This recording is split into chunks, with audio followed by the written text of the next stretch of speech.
Welcome back to another episode. I am very excited for this one. I have a very special guest joining me today. But before we get into that, I want to let you know some good news. If you have missed a few of the items from former guest to the show, Mason Fowler's collaboration with Epic Roll, the good news is there are still items available like t-shirts and hoodies and coffee mugs. And the extra good news is you can still use the coupon code podcast15 to take 15% off of not just the Mason Fowler collection, but the entire Epic Roll site. EpicRollBJJ.com, coupon code podcast15 will get you 15% off of gis, rash guards, t-shirts, hoodies, joggers, fight shorts, and yes, the remaining items in the Mason Fowler collection. So this is the best time ever to use that coupon code podcast15 at EpicRollBJJ.com. Make sure you're following Epic Roll on Instagram at EpicRollBJJ, and make sure you tag them when you're wearing your new stuff. EpicRollBJJ.com. Coupon code podcast15. My guest today is an Atos Black Belt. She is a prominent competitor. She does seminars all over the world. She also offers online coaching, and she's just announced a brand new online course that she has coming out shortly. So I'm excited to hear all about that. Please welcome to the show, Heather Woods. Nice to meet you. It's nice to meet you as well. You faked me out a bit. It said you were joining, and then you disappeared, and I was like, oh no, what happened? And then you popped right back up. So I was like, okay, good. So I tried to put it on my iPad, and I am not a tech savvy person. So you have such a professional setup, and what happened to your knee? I tore something that I did not know was part of your knee until I tore it. It's called the posterolateral corner. So it's like, what is that? It's like there's a bunch of ligaments on the back outside of your knee. Okay. And so I was working for a calf slicer, and I went to push as I was pulling all of his weight on top of me, and obviously he was resisting me pulling, and it just popped, and that was that. They said usually they see this injury in motorcycle crashes where the bike falls on you and hyperextends your knee out to the side. So I had surgery 2 weeks ago, so I'll be on crutches for 3 months and then 5 months total recovery before I'm even drilling again. So so you'll be back in the gym in 4 weeks. Yeah. No, I'm joking.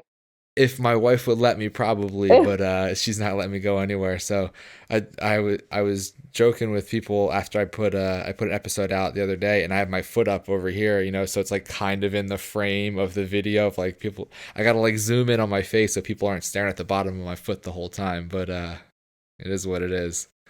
So I had a similar injury right before PANS. Not this last year, so I want to say a year and a half ago. And I went inverted matrix, and the guy sat really, really heavy on me. And so it would be like a calf slicer, but instead of calf slicing him, because I didn't have a chance to drive forward, he sat heavy, and my knee was at this angle, and it just went pop, pop. And it was excruciating. It was I had just got off the plane, and it was right before PANS, and I still fought like an idiot. Yeah. Of course, because that's what we do. That's what you do. And and it was terrible because you never want to say that girl beat me because, I hate that. I hate that so much. And I never wanted to give that reason. So it was just so heartbreaking and catastrophic to me, but I didn't have to have surgery. I took about 3 months doing a program of strength and conditioning and rehab, and I was better, but yours sounds definitely a lot worse. But it sounds something similar. I never got an MRI. I didn't have health insurance at the time. So I think I was just it's probably my LCL. Let's strengthen that, That, and that's when it all happens. Everyone in jiu-jitsu knows ACLs get hurt, and LCL, MCL, meniscus, we're all familiar with those things. And it popped real bad. It was super painful. And I was like, all right, maybe it was just LCL strain or something, and I'm okay. So I go to the doctor, and he's like, yeah, we're gonna do an MRI, whatever. So I go back to see him after the MRI, and I'm hoping he's gonna be all right, 6 weeks, of taking it easy, and build back up and be good to go. So he walks in, and he was like, well, we're gonna do surgery, and this is what and I was like, "Ugh, come on." So I'm Gosh, like, yeah. it's February now, and I'm looking at June, July before I like can actually. So this is a real Get depressing back to start to the training. show. This is a real depressing Yes. start to the show. Super depressing, super depressing. Okay. I'm sorry about that. I hope it heals fast. No, it was my own fault. I hobbled over and I didn't put these far enough away out of the shot. So I did brought it on Okay. Yeah, myself. I was like, okay, great visual there. What's going on? So Well, I sat down, I put them down. I was like getting everything organized, and I meant to, be like a professional and make the shot better, but I didn't do that. But so Heather, thank you so much for coming on and talking with me, spending some time with me.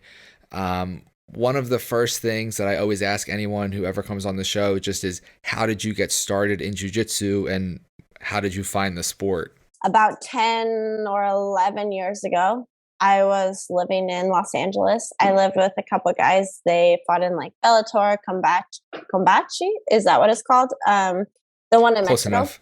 Close enough for Yeah. me. Sorry, my Spanish is terrible. And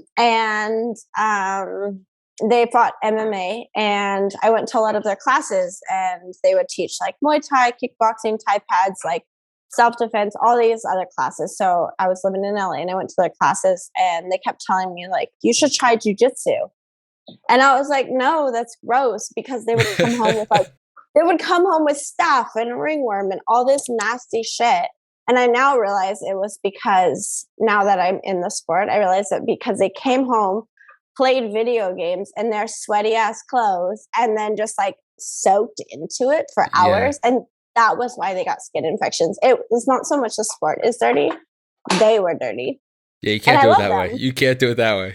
Yeah. Well, one in particular, the other one, not so much. But one of them, he would just like come home, play video games. And I'm like, when does Matt shower? Like, he never showers.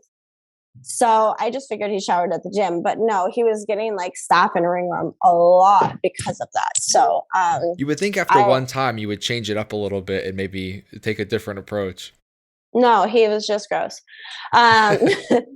So Matt would, and I was like, oh, okay. So like that, I associated like jujitsu with grossness and skin infections. Like, all right, well, that's not really the thing for me. I don't want to go wrestle around with a bunch of dudes, and I didn't like it. So I was working for like some like Armenian family in LA, and I told them I wanted to travel. And they were like, oh, no, you're going to get kidnapped. You're going to get like trafficked and all this stuff. So, of course, everyone telling me, like, no, don't do it. I sold everything and I started to travel. I traveled like 9 months, the first like stint. And the first place that I put on a gi was in Rio in X Gym. The gym at the time, X Gym, was under Silvio Bearing.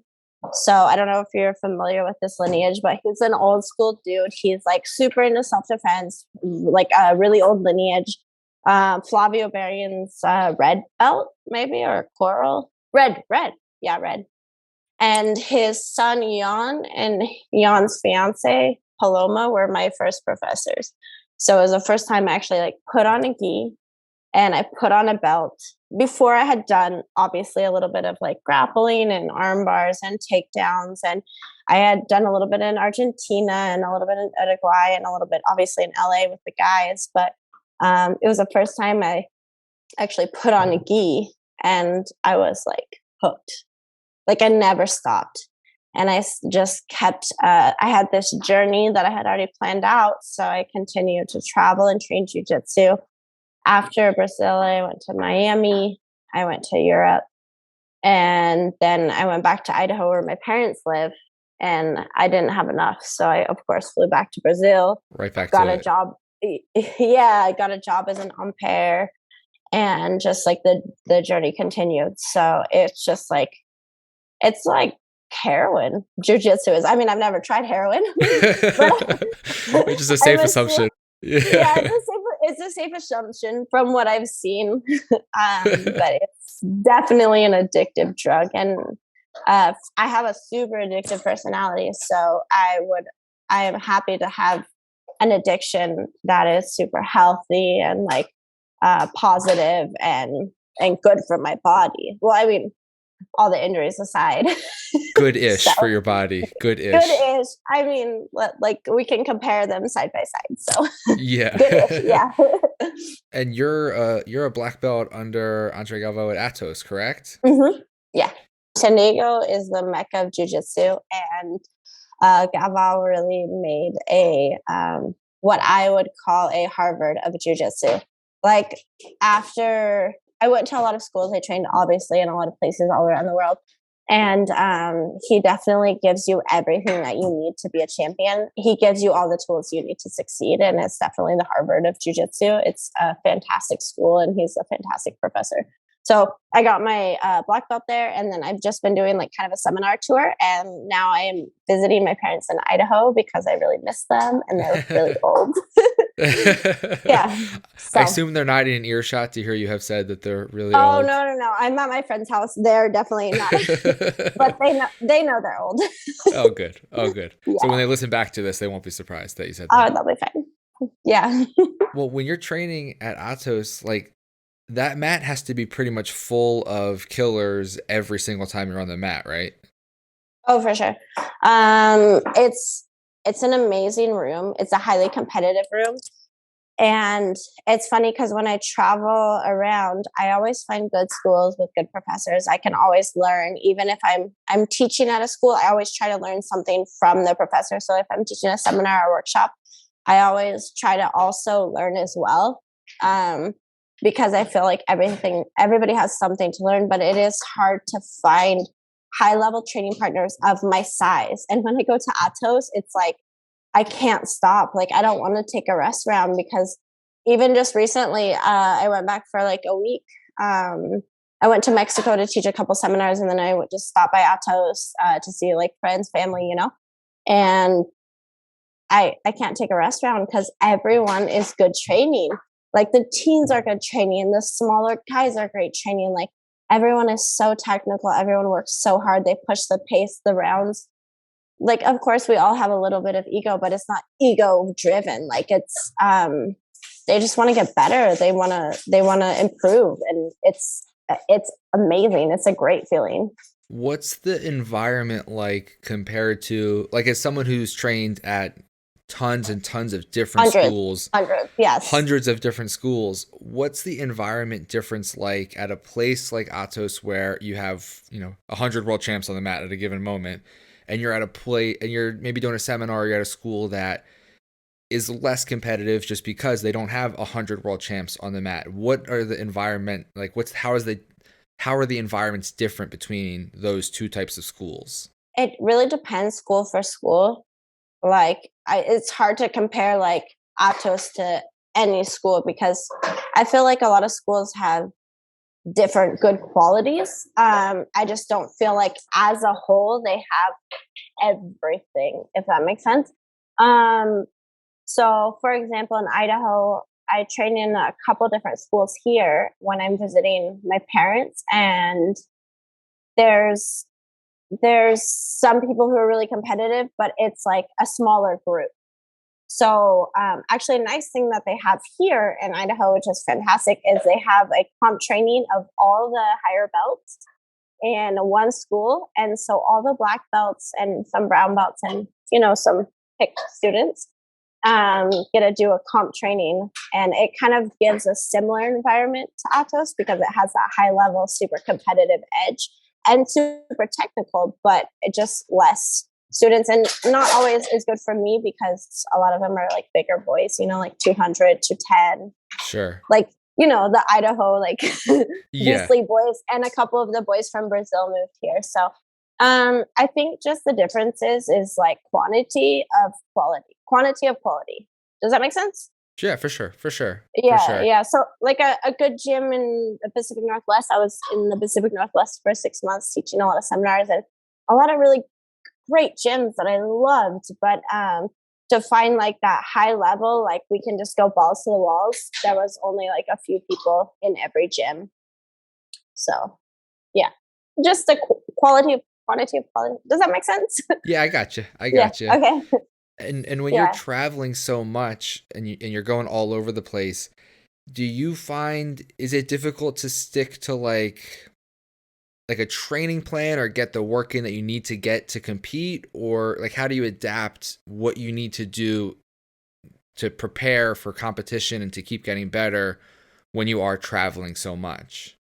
Okay, so that's a great question. So first off, I was really sick for like 6 months. So I was traveling a little bit, teaching seminars in a certain area so I could get the free healthcare. Um, but now that I'm like feeling better and on like a good treatment plan for what was wrong, I am back to my schedule, and it is hard. I've done it before, and I think first Atos gave me like tools that I needed to kind of follow me. So, okay, for example, I have to make my schedule. I have to find, let's say in Idaho, I have to make my schedule. I have to find the training partners that are good for me.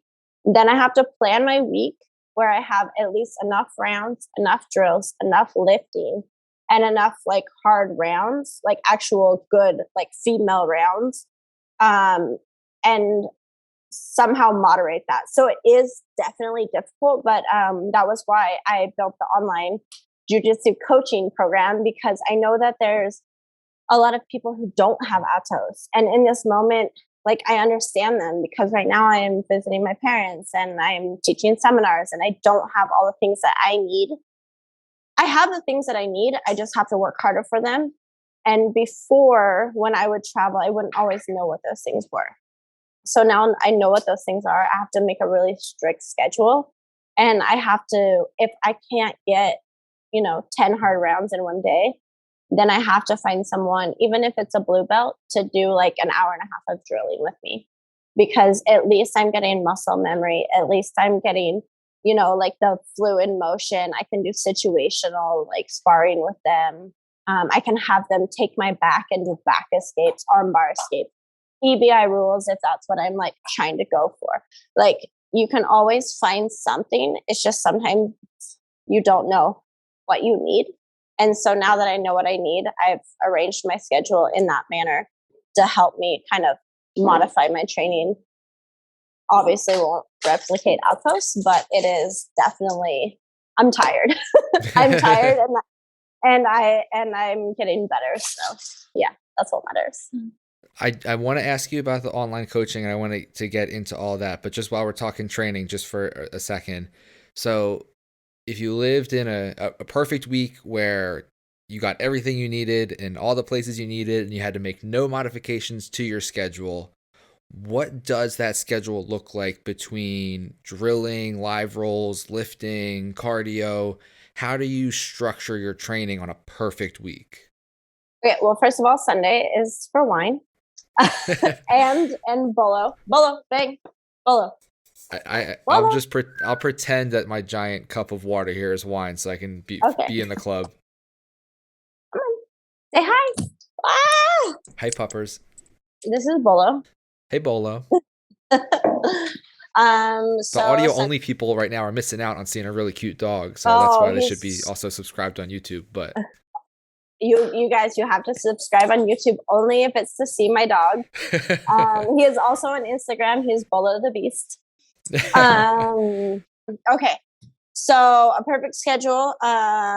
So let's see. This week I haven't wrote my schedule, but this, like, for example, this week, do you want me to tell you like my schedule for this week? Would that be good? Go run it down. I want to know how you structure it and like what you're looking to accomplish each week, and a little bit of why, if you don't mind. Oh, okay. No problem. So here in Idaho, they have a high level comp training. So most of the black belts from the surrounding gyms come to one gym, and we do just live rounds for an hour and a half. So I just mainly get murdered by like 200-pound men, but they train nice with me. They train really technical with me. They're nice boys. So tomorrow I'm going to do a 9 a.m. and then I'm going to do a lifting session. And then I'm going to go to 6 p.m. at one of the schools. Then Tuesday, I'm going to do a noon class, which is pretty tough as well. And then I'm going to go to night class. Wednesday, I'm going to have an active rest. So I usually hike with BOLO if it's warm enough, or I'll go to yoga. It's been like 20 degrees, so it's quite shit. But Wednesday, I usually have a rest day. Then Thursday, I'll do a noon and a lift. Yeah, noon lift and a night class. Friday, I'll do a 9 a.m.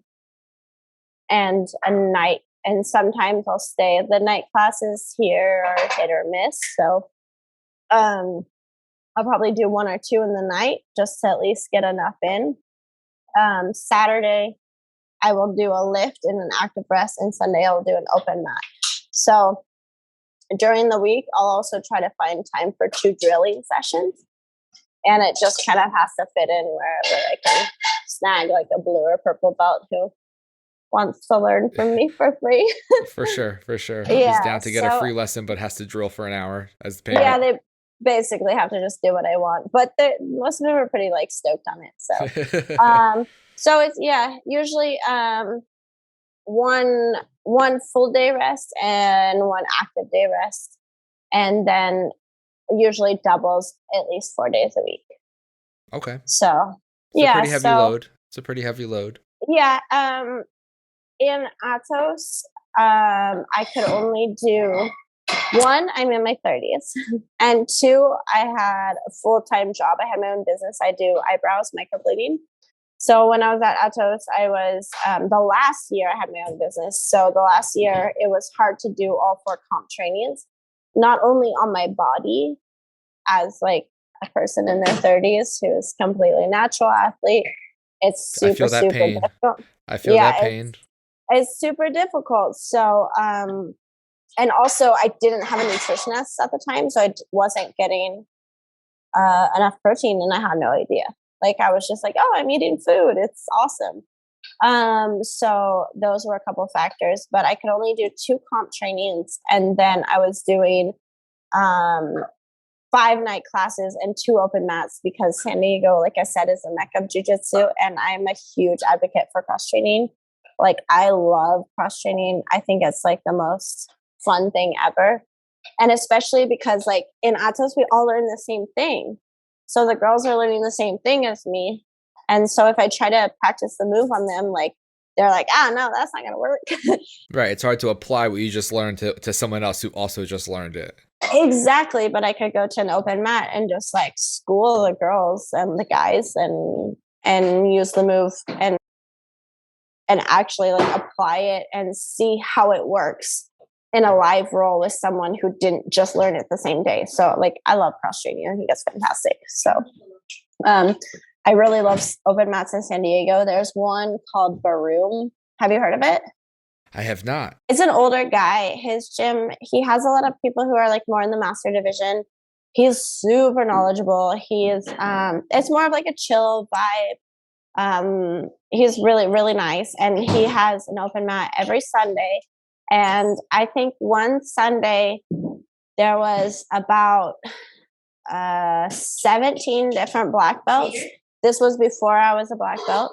There was 17 different black belts from all different academies. And they were all like had something different to offer. And I got to roll with like 10 of them. And I think I was a purple belt at the time. It was fantastic. And I think just like the difference of, you don't get that anywhere else. Like, tell me another place. Like in Atos, yeah, we have like 10, 12 black belts on the mat, sometimes 20 maybe.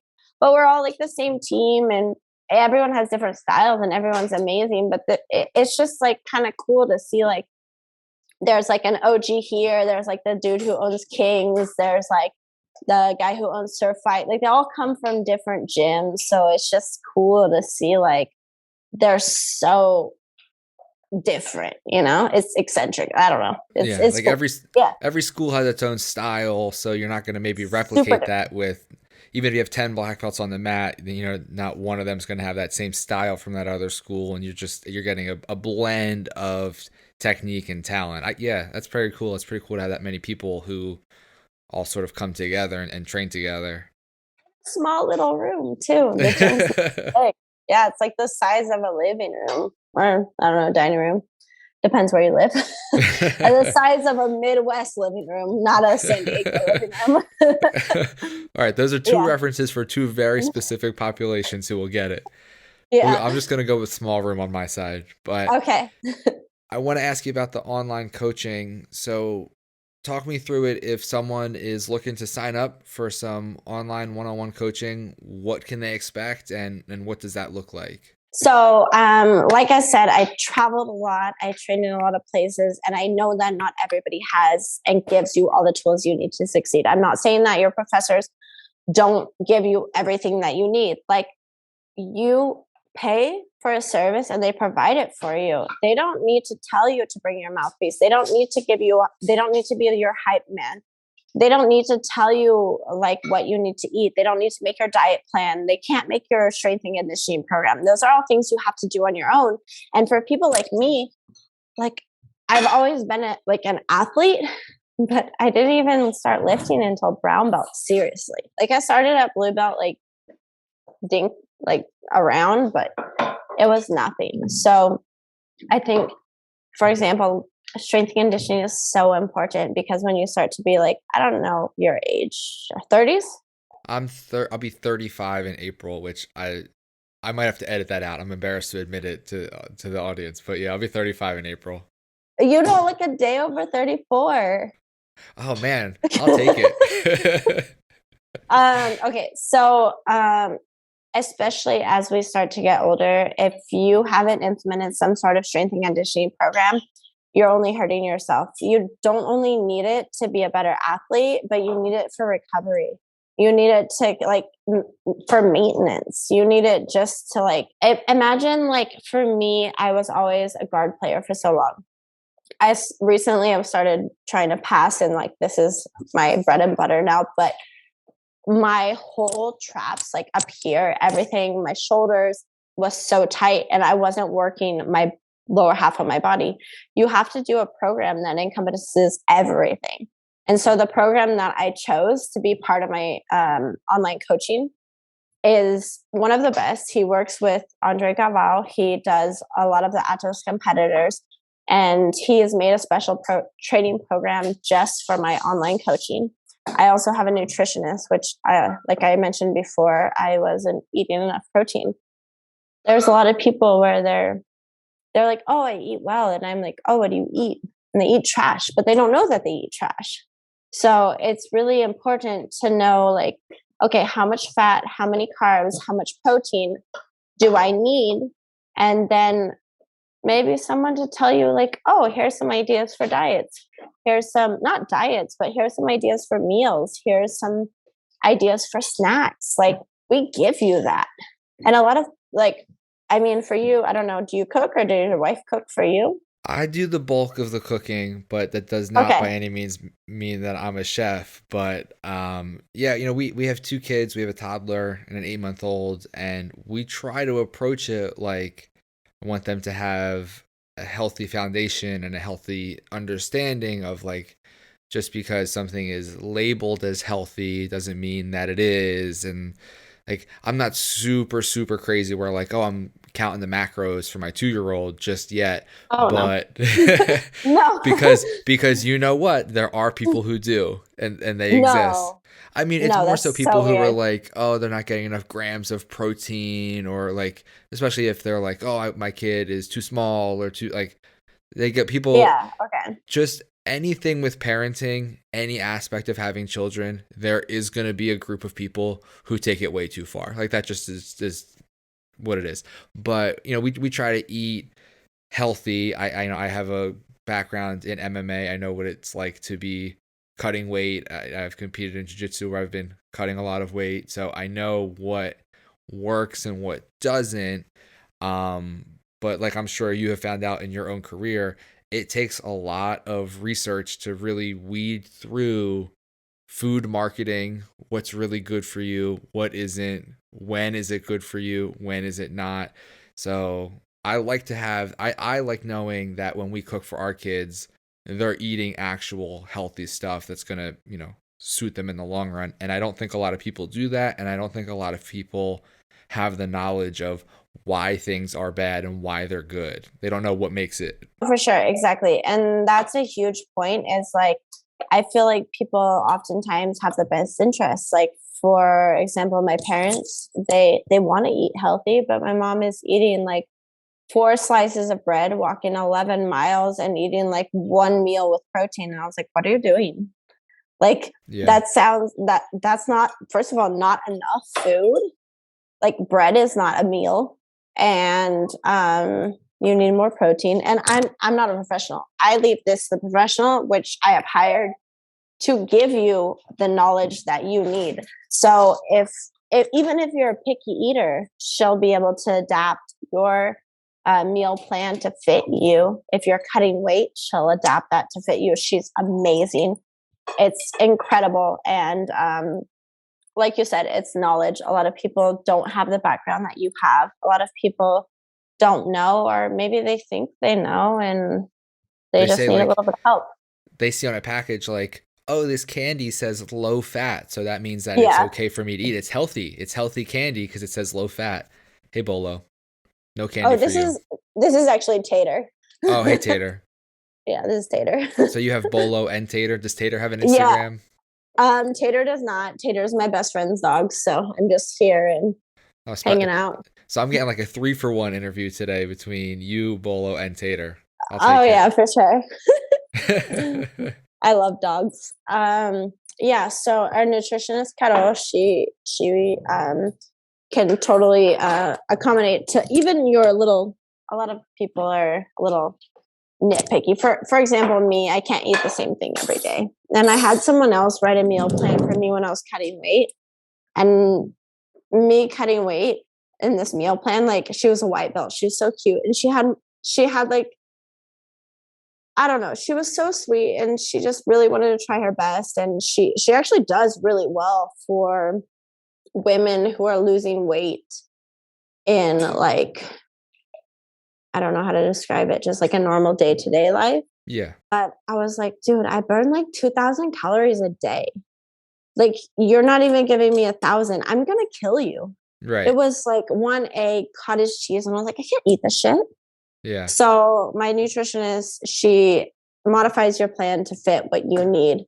The strength and conditioning modifies to your abilities. You also have like, um, you can even do like form checks. We have a Facebook group where you can go and check out, like, make sure that you're doing everything right. We're always constantly keeping track of you. And then, of course, I do the jiu-jitsu analysis, anything that you need for your mental game. I'm just basically your babysitter to help you achieve what you want to achieve in the jiu-jitsu world. And I think sometimes people need that in the beginning, or even in an intermediate stage where, like, shit, I don't know why I'm not winning.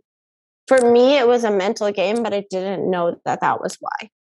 I got a mental coach, and she provided me with a lot of information that I'm now passing down to my clients. So how often are you interacting with each client in a week? Are you talking to them like a couple times a week, once a week, or is it case by case? Okay, so it's a 9-week program, and we separate it into 3 segments of 3-week basis.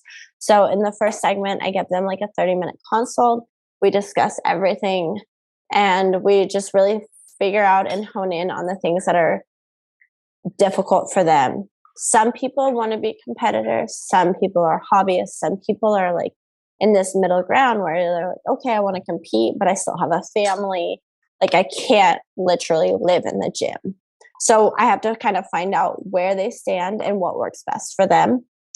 And then we also do a 15-minute consult with Caro, the nutritionist, and she'll figure out what's good for your diet. She'll write you a meal plan.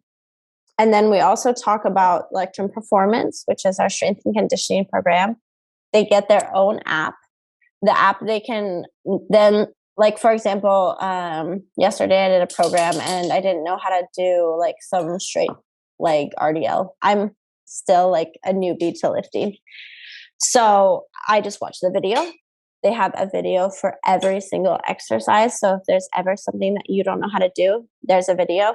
And you can make fun of me all you want. I'm terrible at lifting. So it's really great to have, no, it's great to have like an app that has a video that I can replicate the video. And then if I have a question about my form, if I don't feel like I'm doing it right, then I can just drop a video in the Facebook group, and Sterner, the strength and conditioning coach, can check my form and he'll get back to me within the day. So the next time I'm making sure that I'm doing it perfect, because I feel like perfect practice makes perfect in everything, in drills, in lifting, and everything. And then, so during that week, they'll be able to chat with me via email, via Instagram, however they like to, and just little updates. Then in the second segment, we'll do the same thing, exactly the same thing, but the consult with the nutritionist will be 10 minutes. The consult with me will be 15. And then we'll go over any questions. And if they need to get a hold of Sterner, they'll be able to do so. And the same with the third segment as well. So basically between the hours of like 9 and 9, I'm available with little questions, but every 3 weeks I have a full on meeting with them and make sure that we're on the same page. I'm analyzing their video. I'm discussing with them what they need to drill. I'm talking to them about anything that they need to get ready for their competition, anything that's like bothering them mentally, anything that's come up in their game. And we're just really finding strategies for how they need to move to the next level. So you're providing a lot of service and a lot of resources for like all different types of athletes, not just like I'm trying to win worlds, but everyone down to just this is my hobby and I want to be better at it. Oh, for sure. I think Jiu Jitsu is a very rare sport where like there's guys, and I noticed this a lot when I was traveling in Washington because I was doing a lot of guest teaching.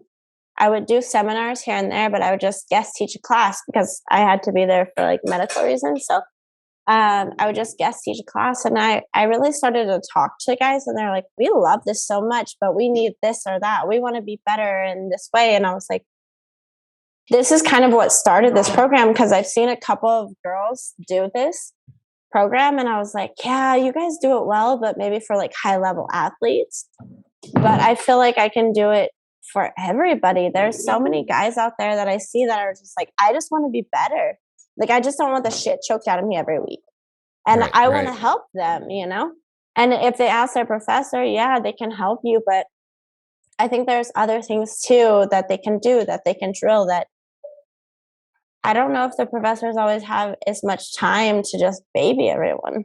And sometimes it's just good to get like a second voice, like a second opinion, you know, someone else who, you know, can maybe see with a different lens or a different approach that might just have a different answer. So it doesn't have to be like you or their professor. It can kind of be both. Exactly. That sounded really bad. Baby is like a terrible description, but I just like, I feel for me, that was kind of what I needed at a certain time, was someone to just kind of like baby me, someone to like be like, okay, Heather, this is what you need.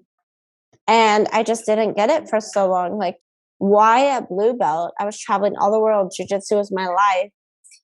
I was working terrible shit jobs to fund my dream. However, I didn't know the steps that I needed. Like, why was I not lifting? Why did I not have a nutrition plan?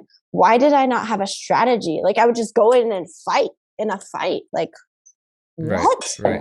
How did I not have a strategy? Like, I wish I had someone to kind of like hold my hand. So I don't mean it in a condescending way. Like, I just kind of want to hold their hand. I want to give them another perspective, another idea, and all the things that you said. You definitely should sell my program over me, because I feel like I have all the information, but I just don't. Like, you have just like, you articulate it better. Yeah, you're better than, you're great. Listen, you know what? I like a guest that comes on the show and tells me I'm good at things and tells me I'm great. So you can come back on the program once a week if you like. But if you want to put me on the payroll, I'm down. Sure. You just said we'll talk off there. We'll talk off there. We'll give you like 5% or something. I'll take it. I got 2 kids to pay for college and jiu-jitsu, so I'll take it. For sure.